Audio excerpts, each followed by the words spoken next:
नमः संस्कृताय। आज के इस वीडियो में मैं आपके लिए कक्षा 10 हिंदी पाठ्यपुस्तक के संस्कृत खंड का नवमः पाठः जीवन सूत्राणि मतलब जीवन के सूत्र ये लेकर आई हूँ। तो आज इस पाठ को पढ़ेंगे। यह पाठ आपका महाभारत से लिया गया है। मतलब महाभारत में आपको एक कहानी पता होगी कि युधिष्ठिर के सभी भाई प्यासे थे और वो पानी की तलाश में गए थे और वहाँ पर एक यक्ष था। उसने कहा था कि पानी आप तभी पी सकते हो जब मेरे कुछ सवालों के जवाब दोगे। तो उनके सभी भाइयों ने उनके प्रश्नों के जवाब नहीं दिए और पानी पिया और वहीं बेहोश हो गए। वो वापस नहीं जा पाए। उनको खोजते खोजते जब युधिष्ठिर वहाँ पहुँचे तो यक्ष ने उनसे भी कहा कि मैंने तुम्हारे भाइयों से भी कहा था कि मेरे कुछ प्रश्न हैं, उनके उत्तर दो, लेकिन इन्होंने मेरी बात को नहीं माना और ये सभी यहाँ पर बेहोश पड़े हैं। और अगर तुम भी मेरे सवालों के जवाब नहीं दोगे तो तुम भी यहीं पड़े रह जाओगे। तो युधिष्ठिर ने कहा ठीक है, आप पूछिए अपने प्रश्न और मैं प्रश्नों के उत्तर ज़रूर देने का प्रयास करूँगा। और अगर मेरे प्रश्नों के उत्तर सही हुए तो आप मेरे सभी भाइयों को उनको जो बेहोश किया है उनकी मूर्छा को दूर करने का प्रयास करेंगे। तो यही पाठ है आपका। चलिए शुरू करते हैं। तो यक्ष ने पहले श्लोक में 4 प्रश्न पूछे। तो वो 4 प्रश्न इस प्रकार से हैं कि किस्विद गुरुतरम भूमे किस्विद उच्चतरम चखात किस्विद शीघ्रतरम वातात किस्विद बहुतरम तृणात। 4 प्रश्न पूछे। किस्विद माने होता है क्या। चारों जगह आप देख रहे हैं किस्विद किस्विद किस्विद किस्विद किस्विद लिखा हुआ है। तो किस्विद का अर्थ क्या है, क्या। गुरुतरम, गुरुतरम का मतलब होता है अधिक भारी।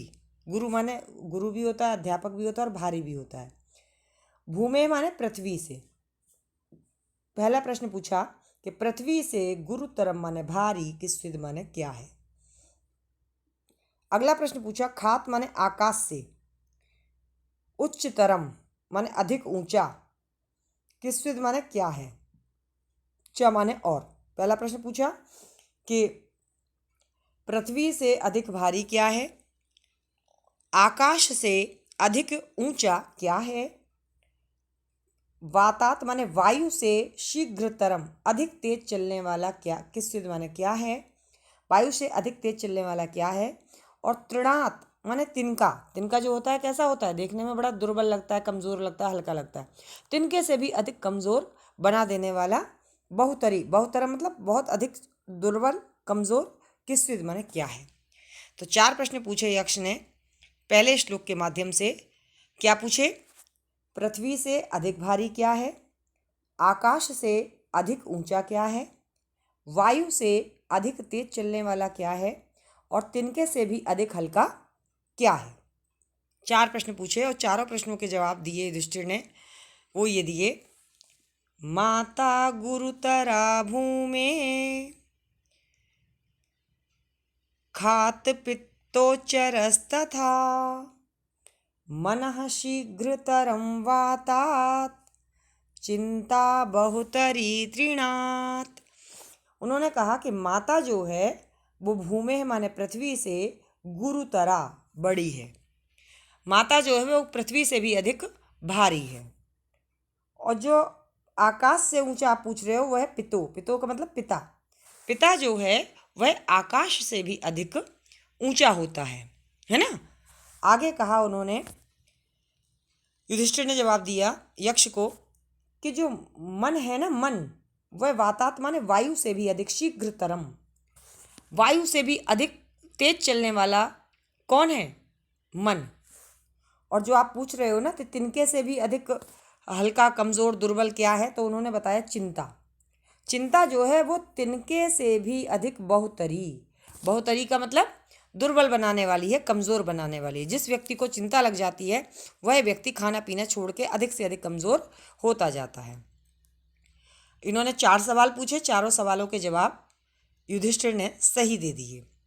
इन्होंने उसके बाद कहा कुछ प्रश्न और भी हैं। युधिष्ठिर ने कहा ठीक है, आप पूछिए, मैं उनके भी जवाब दूंगा। तो इन्होंने कहा किस्विद प्रवसतो मित्रम, किस्विन मित्रम गृहे सतः, आतुरस्य च किं मित्रम, किस्विन मित्रम मरिष्यतः।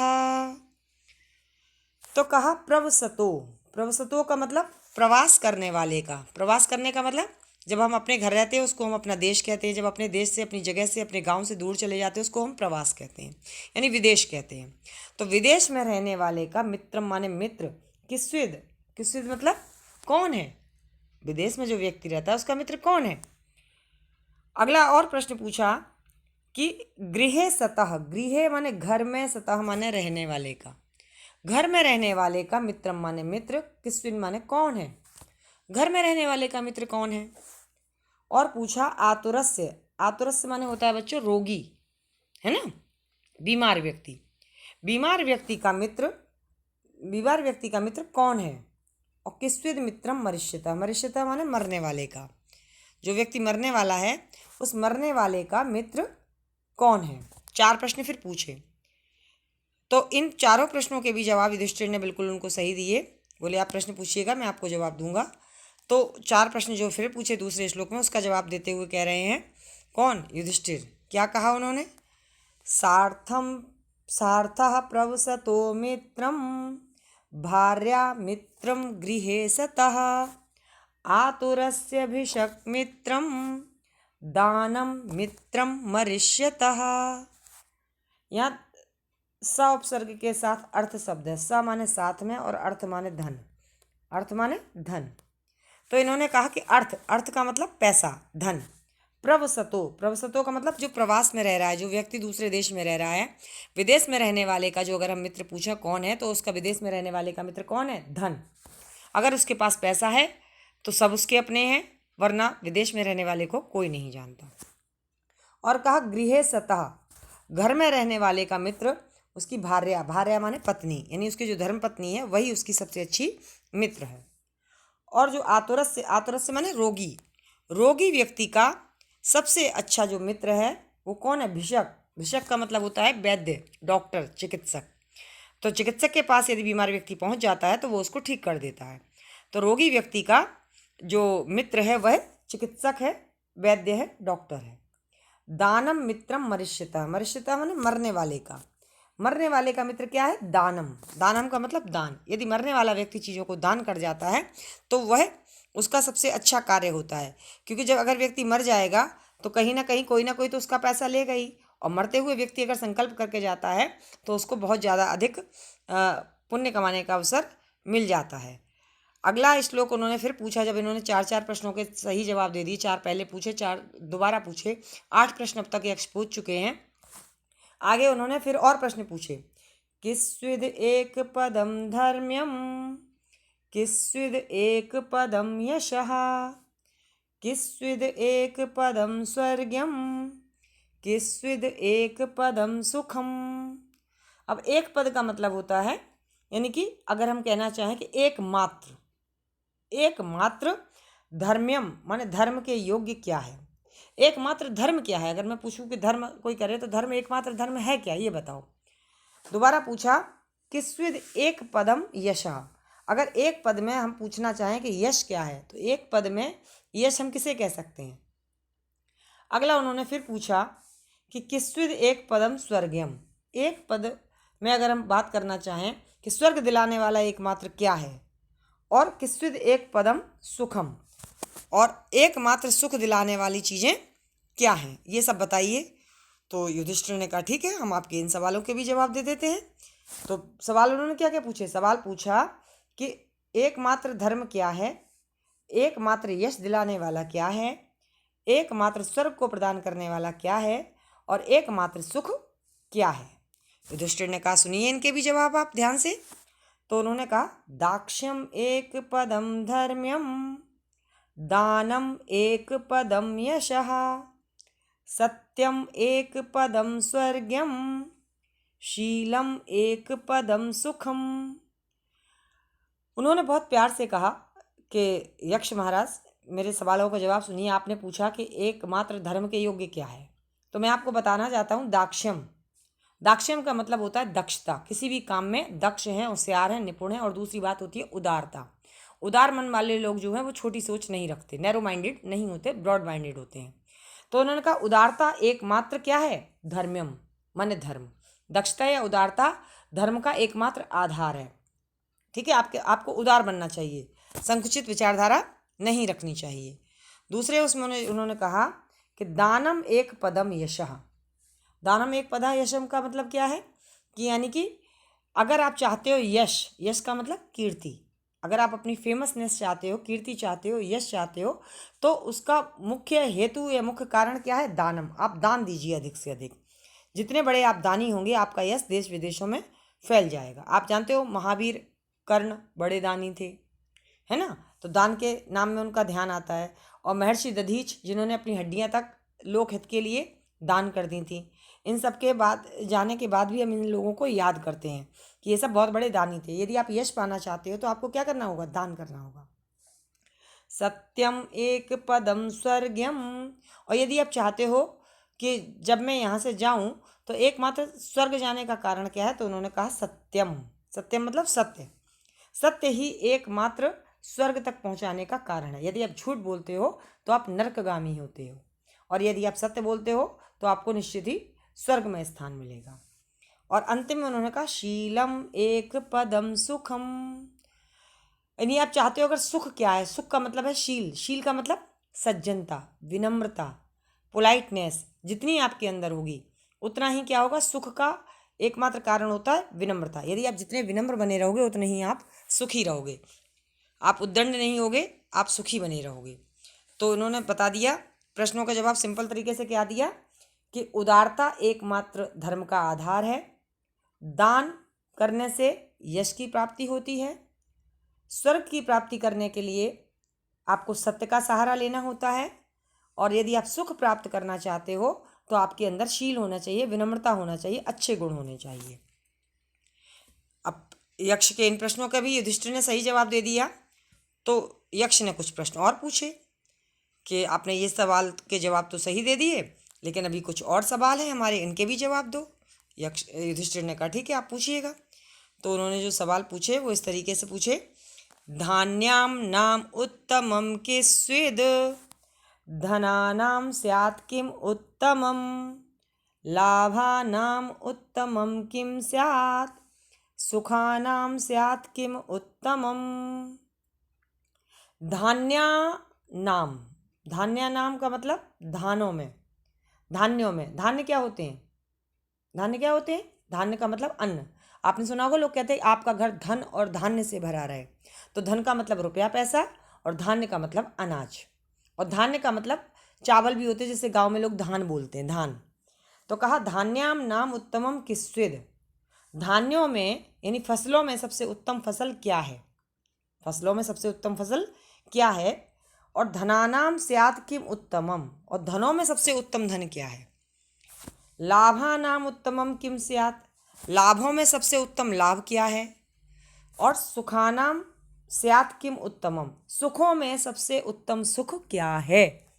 अगर हम कहें कि हम सुखी रहना चाहते हैं तो सुखों में सबसे उत्तम सुख क्या है। युधिष्ठिर ने कहा ठीक है आपने सवाल पूछा, हम इसके भी जवाब आपको देते हैं। तो उन्होंने जवाब दिया, क्या जवाब दिया सुनते हैं अगले श्लोक में। उन्होंने कहा धान्यम नाम उत्तमम दाक्ष्यम, धनानाम उत्तमम श्रुतम, लाभानाम श्रेय आरोग्यम, सुखानाम तुष्टिरुत्तमा। ये जवाब दिया उन्होंने धान्या नाम। धान्या नाम का मतलब धान्यों में। अगर आप पूछ रहे थे ना कि धान्यों में उत्तम धान क्या है, तो उन्होंने कहा धान्याम नाम यानी फसलों में या उत्तम जो सबसे उत्तम धन है वो क्या है, दाक्ष्यम। दाक्ष्यम का मतलब दक्षता। सबसे उत्तम धान है दक्षता। यानी आप कोई भी काम कर रहे हो, फसल कोई भी उगा रहे हो, दक्षता के साथ उगा रहे हो तो निश्चित ही वह सबसे उत्तम फसल आपकी कहलाएगी। ठीक है, और यानी धान्य जो है वो सबसे उत्तम फसल होती है। आगे कहा धनानाम उत्तमम श्रुतम, धनों में सबसे उत्तम धन आप जानना चाहते हो तो मैं बताऊं, श्रुतम। श्रुतम का मतलब शास्त्र यानी विद्या। तो धनों में सबसे उत्तम धन हमारा श्रुतम, जो हम शास्त्र सुनते हैं वो सबसे उत्तम धन है, यानी भगवान नाम की चर्चा सुनते हैं तो वो सबसे उत्तम हमारा क्या है, धन। यही हमारे साथ जाता है, अच्छी अच्छी बातें जाती हैं, बाकी रुपया पैसा तो यहीं रह जाता है। लाभा नाम श्रेय आरोग्यम। और यदि आप पूछ रहे हैं कि लाभों में उत्तम लाभ क्या है, तो मैं बताऊं आरोग्यम। आरोग्यम का मतलब यानी बीमारी रहित शरीर अर्थात स्वस्थ शरीर। तो कहा कि लाभों में उत्तम लाभ जो है वो क्या है, हमारा स्वास्थ्य है। यदि हम स्वस्थ होंगे तो सबसे अच्छा लाभ होगा, इसके अलावा कुछ नहीं। अगर हम बीमार पड़े हैं और रुपया पैसा बहुत है, वो हमारे किसी काम का नहीं होता। हमारे बड़े बूढ़े लोग कहते थे ना, पहला सुख निरोगी काया, दूसरा सुख घर में हो माया, है ना। ऐसे करके उन्होंने 6-7 सुखों का वर्णन किया है। आगे है सुखानाम तुष्टिरुत्तमा। और सुखों में सबसे उत्तम सुख क्या है, तो तुष्टि। तुष्टि का मतलब संतुष्टि, यानी यदि आपके अंदर संतोष है, आप थोड़ी सी चीज़ों से प्रसन्न हो जाते हो, तो संतुष्टि से उत्तम सुख कुछ भी नहीं है। बहुत सारे लोगों में क्या है, तृष्णा रहती है, और से और पाने की इच्छा, जो मिल गया उससे खुश नहीं है। पहले सोचेंगे 100 रुपये आ जाए, 100 मिल गए तो 200 आ जाए, 200 मिल गए तो 400 आ जाए। उनके अंदर संतुष्टि ही नहीं है, उनका पेट ही नहीं भरता किसी चीज़ से। तो ऐसे में वो खुद भी दुखी रहते हैं और बाकी और लोगों को भी दुखी करते हैं। अब यक्ष के इतने प्रश्नों के सही जवाब दे दिए, तो फिर यक्ष ने कुछ और प्रश्न किए। क्या किए, किम्नु हित्वा प्रियो भवति, किम्नु हित्वा न शोचति, किम्नु हित्वार्थवान भवति, किन्नु हित्वा सुखी भवेत। तो कहा किम माने किसको, नु माने निश्चय ही, हित्वा माने छोड़कर, निश्चित ही किस चीज को छोड़कर मनुष्य जो है प्रियो भवति, मनुष्य जो है वो सबका प्रिय हो जाता है। आगे कहा किम्नु हित्वा न शोचति, और क्या चीज ऐसी है कि जिसको छोड़कर व्यक्ति न सोचती मतलब शोक नहीं करता, सोच नहीं करता, शोक नहीं करता। ऐसी क्या चीज है जिसको छोड़ भी दे तो कोई फर्क उसको नहीं पड़ता। किम्नु हित्वार्थवान भवति, और ऐसी क्या चीज है किसे छोड़कर व्यक्ति जो है वो अर्थवान भवति, किसको छोड़कर व्यक्ति धनवान हो जाता है। और अंत में कहा किम्नु हित्वा सुखी भवेत, और किसको छोड़कर व्यक्ति सुखी हो जाता है, ये बताओ। युधिष्ठिर ने कहा ठीक है, इन सवालों के भी जवाब हम आपको देंगे। तो उन्होंने जवाब दिया, मानम हित्वा प्रियो भवति। क्या बोला, मानम हित्वा प्रियो भवति, और क्रोधम हित्वा न शोचति, मानम हित्वा प्रियो भवति। यानी यदि व्यक्ति मान को छोड़ दे, मान से मतलब क्या है, अभिमान को, अभिमान को, यदि घमंड को, यदि अपने गर्व को छोड़ देता है तो वह व्यक्ति सबका प्रिय हो जाता है। और यदि व्यक्ति क्रोध को हित्वा, क्रोध हित्वा का मतलब यदि व्यक्ति अपने क्रोध को छोड़ देता है तो न सोचती, तो उसको कभी शोक ही नहीं करना पड़ता। होता क्या है, जब हमें क्रोध आ जाता है तो हम लोगों से उल्टा सीधा बोल जाते हैं। अब बोल जाते हैं, लड़ाई हो जाती है, वो लड़ाई तो वहाँ हो गई, लेकिन उसके बाद बातें हमारे दिमाग में चलती रहती है और हम सोचते रहते हैं हमने सही किया कि हमने गलत किया। लेकिन यदि आप क्रोध को छोड़ दोगे, लड़ाई झगड़े की नौबत ही नहीं आएगी, तो आपको शोक भी नहीं करना होगा। तो क्रोध छोड़कर व्यक्ति कभी शोक नहीं करता, दुख नहीं मनाता। और कामम हित्वार्थवान भवति, कामम हित्वार्थ माने इच्छाओं को छोड़कर, काम मतलब कामना, कामनाओं को छोड़कर, जब आपकी इच्छा होती है ये हो जाए, ये हो जाए, ये हो जाए, अगर वो पूरी नहीं होती है तो आप दुखी होते हो। तो कहा यदि आप कामनाओं को छोड़ दें, इच्छाओं को छोड़ दें, हित्वा माने छोड़कर, तो अगर आप कामनाओं को छोड़ देंगे तो अर्थवान भवति, तो आप अर्थवान हो जाएंगे, मतलब धनवान हो जाएंगे। अर्थ माने पैसा है, रुपया है, धन है, तो आप धनवान हो जाएंगे। और लोभम हित्वा सुखी भवेत, और यदि आप लोभ को छोड़ दें, लोभम हित्वा, हित्वा माने छोड़कर, लोभ को छोड़कर व्यक्ति कैसा हो जाता है, सुखी भवेत, व्यक्ति सुखी हो जाता है। तो आपको समझ में आ गए, यक्ष ने करीब 5 श्लोकों में 4-4 प्रश्न पूछे, यानी 5 चौको 20 प्रश्न पूछे, और युधिष्ठिर ने भी उनके 20 सवालों के सही जवाब दिए। इस तरीके से ये 10 श्लोक आपके पूरे हो गए। आशा है आपको ये पाठ समझ में आया होगा। मिलेंगे अगले वीडियो में किसी नए चैप्टर के साथ। तब तक के लिए नमः संस्कृताय।